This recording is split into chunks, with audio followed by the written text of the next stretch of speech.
Hallo julle en welkom by hierdie week se Na Sondag podcast. Ons dink terug oor wat Sondag gebeur het. En Sondag het Andre die 3de week gedoen in wat dit beteken om kerk te wees. Vandag begin ons met 'n baie gewaagde stelling. Dink vir 'n oomblik hieroor na. Die kerk is die groep mense op aarde met die grootste potensiaal om die wêreld te verander. Dink net vir 'n oomblik oor hierdie stelling na. Nie regerings nie, nie tegnologie nie, nie groot maatskappye nie. Die kerk. Gewone mense, mense soos ek en jy, mense wat saamgebind is. Saamgebind deur iets baie groter as net onsself. En ander het gelees uit 1 Korintiërs 12, 'n gedeelte wat my en jou kan help verstaan hoe hierdie potensiaal in lewende lywe prakties kan lyk. Nou Paulus sê, daar is 'n verskeidenheid gawes, maar daar's net een gees. Verskillende dienste, maar net een en dieselfde Here. Verskillende aktiwiteite, maar dieselfde God wat alles in almal bewerk.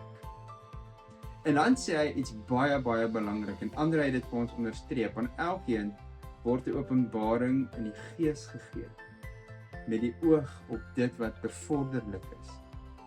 Met ander woorde, dit wat jy ontvang is nie vir jou eie beswil nie, dit is vir ander.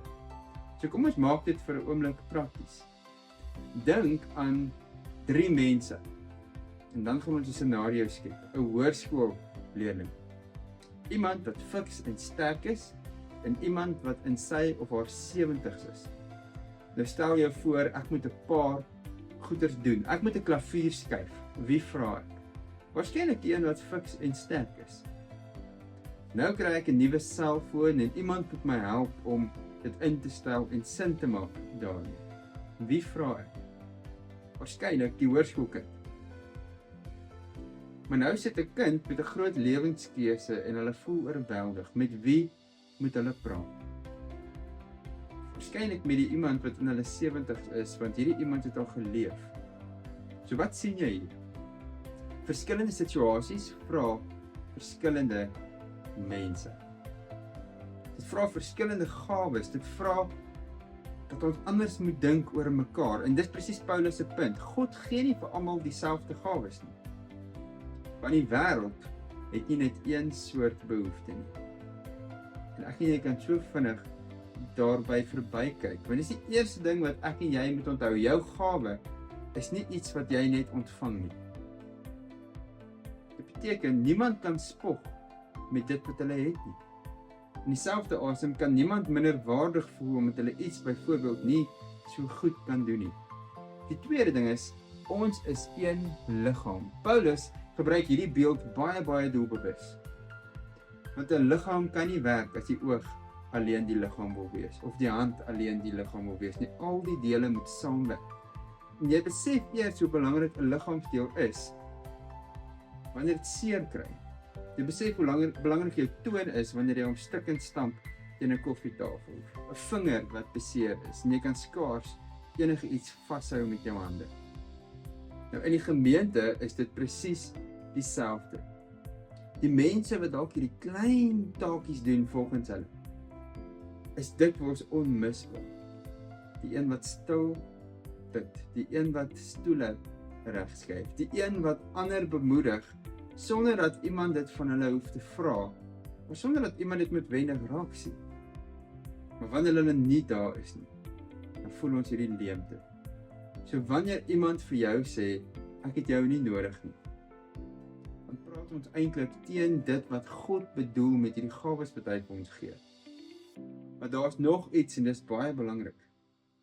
Die derde waarheid, God se wêreld werk anders as my en jou wêreld. In ons wêreld kry die sterkste, die vinnigste, die slimste, die meeste erkenning, altyd. Maar in God se koninkryk, daar werk dit anders. Daar is dit die kwesbare wat die meeste sorg kry. Dink aan hoe jy 'n beseerde arm moet beskerm, hoe jy 'n kind saggies dra. Dit is hoe die kerk moet lyk. Dis hoe ek en jy moet leef. Want Paulus sê, as een deel lei almal saam. As een geleer of geëer word, is dit almal wat bly is. Dit beteken niemand kan sê ek behoort nie regtig nie. Almal moet 'n plekkie hê. Maar niemand kan ook sê ek het nie die ander een nodig nie. Dis iets wat ek en jy moet hoor, want ek en jy het mekaar nodig. En dit bring ons by iets prakties, iets wat ek en jy kan gebruik. Waarvoor is hierdie gawes?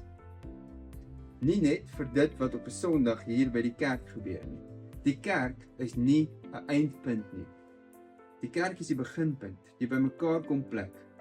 En ons word hier opgebou sodat ons uitgestuur kan word. Dink daaraan. By jou werk gebruik jy wysheid, integriteit en bemoediging. By die huis leef jy geduld uit, sorg jy en wees jy gasvry. In die gemeenskap sien jy mense raak en bring jy vrede daar waar daar partykeer net spanning is. Jou gawe is nie iets wat jy doen nie. Jou gawe word iets meer. Jou gawe word wie jy is, waar God jou geplaas het om dit uit te leef. In die liggaam van Christus het voete wat loop, hande wat dien, oë wat sien en stemme wat hoop moet bring. En wanneer dit binne hierdie gemeente gesond uitgeleef word, funksioneer, dan vloei dit natuurlik oor na buite. En dan raak dit persoonlik. Want hoe ontdek jy jou gawe? Andre het vir ons gesê, vra vir jouself, waar ervaar ek vreugde? Wat gee my energie? Waar kry ek my betekenis? Wat sien ander mense binne in my raak? En dan begin om dit uit te leef. Raak betrokke, probeer, leer, groei. Want gawes word nie net ontdek nie, gawes word gevorm oor tyd. Laastens, dink vir 'n oomblik, hoe lyk die kerk? Jy kan sê dit is 'n klomp mense, dis gesigte, maar dit gaan baie dieper as dit, want die kerk het eintlik net een gesig en hierdie gesig is Jesus. Die Bybel sê ons is geskape na God se beeld. En deur Christus word ons al hoe meer verander om soos Jesus te lyk. Dink vir 'n oomblik aan 'n stukkie mosaïek, klein stukkies steel. Elkeen anders, verskillende kleure, vorms, groottes en saam maak dit een prentjie. Jy's een van daardie stukkies en saam wys ons vir die wêreld hoe Jesus lyk. En dis waar daar vir my en vir jou 'n uitnodiging, maar ook 'n uitdaging is. Moenie jouself onderskat nie, moenie ander afskryf nie. Moet nooit dink die kerk is net 'n plek waar jy kan opdaag nie. Die kerk is 'n liggaam, dit mag nooit 'n vertoning wees nie. Hierdie liggaam het 'n roeping met 'n ongelooflike stuk potensiaal om die wêreld te verander en jy is deel daarvan. Mag jy hierdie week jou gawe gaan soek. Mag jy dit gaan uitleef en mag jy beleef jy's deel van iets groter, want dit is wat kerk wees beteken. Mag jy 'n wonderlike week hê. Tot volgende keer.